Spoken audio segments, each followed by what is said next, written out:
هذه مناظرة تاريخية من نوعها في المغرب، وكيفاش كان التعامل ديال الوزارة مع الشركاء ديالها في هذه المناظرة هذه؟ طبعًا هذه مناظرة الأولى من نوعها تتعلق بالصناعات الثقافية والإبداعية، وطبعًا استحضرنا الشراكة الاستراتيجية ما بين فيدرالية الثقافية التابعة للاتحاد العام لمقاولات المغرب، لأننا نعتبر ولدينا اليقين بأنه لا بد أن تكون هناك شراكة استراتيجية ما بين القطاع العام والقطاع الخاص، خصوصًا في المجال الثقافي. هناك تجليات عديدة في المجال الثقافي، ويمكن للقطاع الخاص كذلك أن يلعب دورًا أساسيًا في تحريك العجلة المرتبطة بالثقافة، وباعتبار أن الثقافة تساهم في التنمية الاقتصادية والاجتماعية والمجالية، وأن الثقافة بإمكانها كذلك أن تكون رافعة للتنمية الاقتصادية والاجتماعية، وهذه توجهات كبرى نسعى من خلالها أن تكون أفق مستقبلية قائمة على مرتكزات أساسية تشجيع الاستثمار في مجال الصناعة، في مجال الصناعة الثقافية، كذلك إيجاد قوانين تتعلق بالصناعات الثقافية. يمكن أن نتحدث عن إعفاءات جبائية ضريبية، تشجيع مقاولات الشباب من خلال قروض إلى غير ذلك، وكذلك استقطاب الاستثمارات الأجنبية في المجال ديال الثقافة. هذه كلها أوراش كبرى سنسعى من خلال هذه المناظرة أن نصل إلى المبتغى، وهو خروج بتوصيات مرتكزاتها مخطط استراتيجي للصناعة الثقافية بالمملكة المغربية. هل كان هناك إشراك فنانين في تحضير هذه المناظرة هذه؟ طبعا اليوم هناك حضور قوي للعديد من المفكرين والباحثين والمبدعين، نساء ورجال الثقافة بكل تجلياتها، وطبعا سيكون هناك إنصات كذلك لهؤلاء من خلال الأوراش اللي غادي ستكون فيها مناقشة ما بين الفاعلين والمتدخلين أساسيا، لأن الهدف هو أن نخرج بتصور قائم على مقاربة تشاركية مع جميع المتدخلين والشركاء الأساسيين في مجال الثقافة، المبدع، المفكر، الشاعر، الفنان التشكيلي، الموسيقي، كل الاشخاص الذين يسهرون على اعطاء واحد الديناميه جديده. وهذه مناسبه كذلك لنشكر نساء ورجال الثقافه والفن في المغرب على ما ابدوه، على ما اعطوه للمملكه المغربيه، وما جعلت ان الثقافه المغربيه تصل الى العالميه. يعود هذا الفضل كذلك لهؤلاء الذين اعطوا نفس جديد للمجال الابداعي والفني، حضور قوي للمثقفين والفنانين المغاربه على الصعيد الدولي في مهرجانات دوليه. هذا يدل على اننا لدينا مكتسبات مهمه، لدينا اسس ومرتكزات. ربما هذه مرحله لننتقل الى مرحله اخرى تتعلق بالصناعه الثقافيه، واقول بان هذه الصناعه الثقافيه هو ورش من الاورش الكبرى التي يمكن ان تحتضنها الثقافه. Madame Naïla, plusieurs thématiques seront discutées aujourd'hui et demain, mais selon vous, quelles sont vraiment les bases importantes à instaurer pour élaborer une feuille de route ambitieuse et constructive? Alors, les bases, c'est d'abord le dialogue.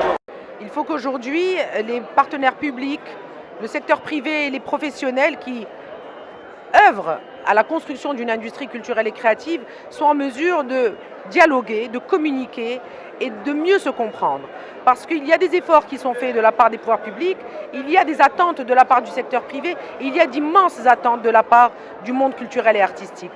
Donc aujourd'hui, nous devons comprendre que c'est par le dialogue, par les synergies, par la capacité à poser des problèmes, mais surtout à apporter des solutions, que nous arriverons à aller de l'avant.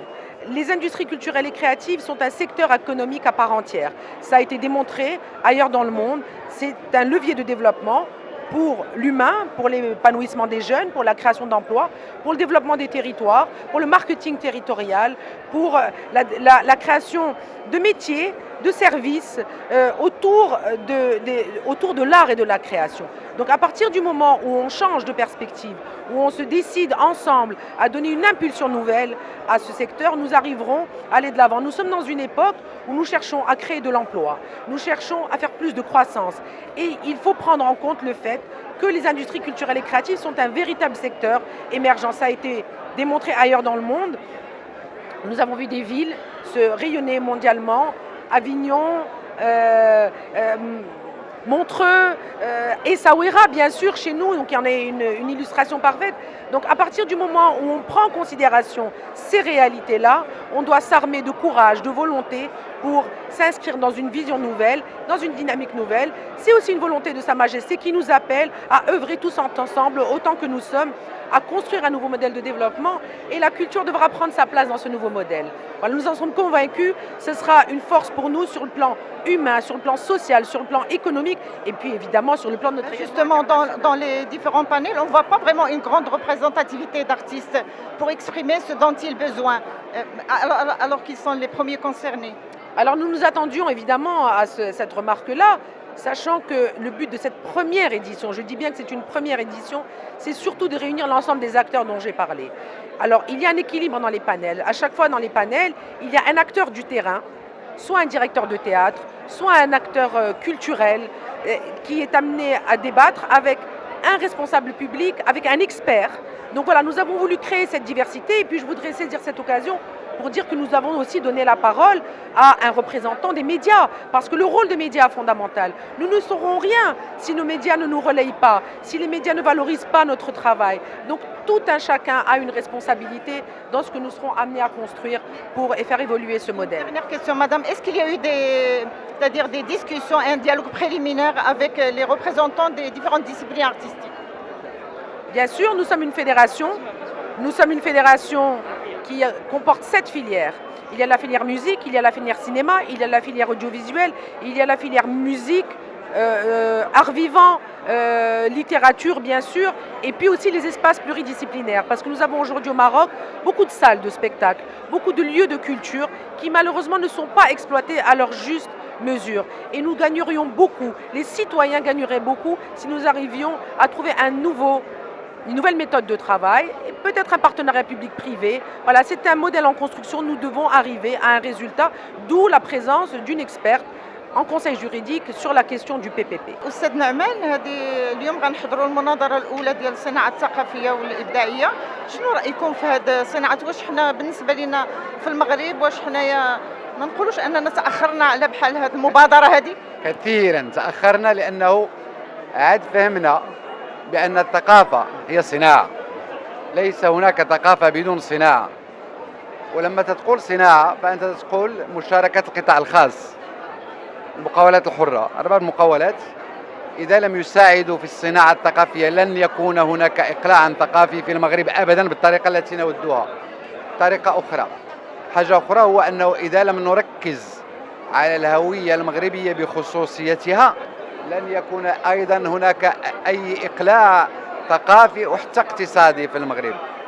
هويتنا الثقافية المغربية ليست الغربية وليست الشرقية، بمساعدة أرباب المقاولات وبمشاريع واضحة مرسومة بعيدة عن الارتجال. ارتجلنا ما فيه الكفاية لمدة 50 سنة في الثقافة، وطلعت لنا ثقافة بعض الأحيان هجينة.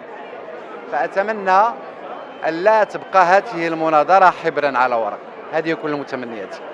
أستاذ نعمان، شنو هما بالنسبة لك الأسس الأولى اللي خصها تبنى باش يمكننا نشوفوا نتائج في أقرب وقت إن شاء الله؟